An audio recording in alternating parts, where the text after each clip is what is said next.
Hi everybody, I'm Phil Thompson and welcome to this mini lesson video on the 2013-14 North Carolina High School All-State Honors Band Required Etude for Clarinet. I'll start off with a brief description of how I played the piece, give you some ideas on how you might perform it, followed by my performance itself. If you haven't seen it already, I suggest, however, you start with my intro video to All-State Band Auditions, which is available on YouTube, and also at the top of my instructional videos drop-down page at the website www.woodwindperformance.com. So anyway, I hope you find this information of some musical value, and best of luck with this year's audition. This is a rather popular piece in the student clarinetist's repertoire, probably because it falls as number one in the very famous Solos for Clarinet Player collection by Arthur Chrisman, which has been around for decades. What that means for you as an auditionee for All-State Band is your judges will know this piece backwards and forwards. So it needs to be accurate. By accurate, I mean this. This piece is from the French Baroque time period, several hundred years ago. And one of the main elements of French Baroque music is the way it was articulated. And you may not know this yet, but as you listen to me play this, there's a lot of separation between all tongued notes. That's the style in which this music was played so many years ago. It will impress the judges. So to create that, any quarter note that's not slurred is going to be played with a ta release. Ti-ya, ta, ta, ta, ta, ta. All the quarter notes are with ta. Any eighth notes that aren't slurred, and there aren't but a couple, are all going to be played with tut, given the tempo of this piece. Tut, T-U-T, where the tongue comes forward, and I'm literally stopping the reed, creating daylight between the notes. Ta, ta, ta, ta, ta, ta, ta, ta, ta, tia, ta. So back up at the beginning, it's a combination of ta and tut.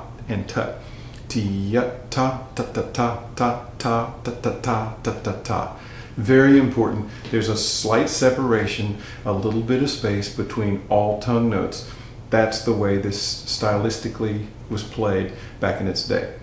Also, there are a couple of measures I think you need to pay particular attention to. Those are marked legato. Play them as such. That's the way they're marked.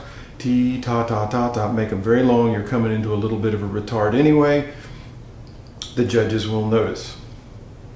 And let's see, also the tempo of this piece. I think plus or minus half note at 72. The piece is à la bref. It is played and should be felt in 2 beats per measure. So bring that out. This middle section, however, is what the judges will really be listening for, I think, to see who plays this cleanly and gets the top notes musically. So animato, it's got to be a little faster and more animated at the beginning. So pick a sane tempo so that you've got to pick it up here a little bit, but not so fast that you play it in a sloppy manner. So somewhere around plus or minus 72, I think. If you have to go a little slower so you can pick that up, that's fine. Play the entire piece as cleanly as possible. A few technical notes up here. D, F, E, and D. Make sure that your pinky right hand is down on the E flat key. You know you've been taught all notes above C sharp need that key down to help the clarinet speak and play better in tune and not be flat. So your judges will notice if you don't have that pinky down, I assure you. Also, technically, the grace notes. Again, with the stylistic period of the French Baroque, you'll notice I have little arrows on most of these grace notes. What that tells me is to place them, start the grace note and play them on the beat, not before the beat. You'll hear me play it in a minute. I try to sing it to you, but it makes more sense if I play it for you. The trills. This piece is marked with one at the end. I put one here because it's the same thing. Basically, just a recapitulation of the music or a recap of the music. Ask your band director. If he or she thinks you should not trill here because it wasn't put in there originally, then don't do it. I put it in because I think it's a musical thing to do. Ask your band director and go with what he or she tells you. That being said, if you play the trill, and you're definitely going to play that one, start on the trill note, the F, on the beat, trill through. One trick I use for all trills, not just this piece, is I always stop the trill on the main note just before I resolve it. The hardest thing about any trill is to stop it. Once your fingers get going, it's hard for them to stop. So you listen to me play this, you will hear me stop on the E, keep time before I resolve to the D. Just a little trick for all trills in general.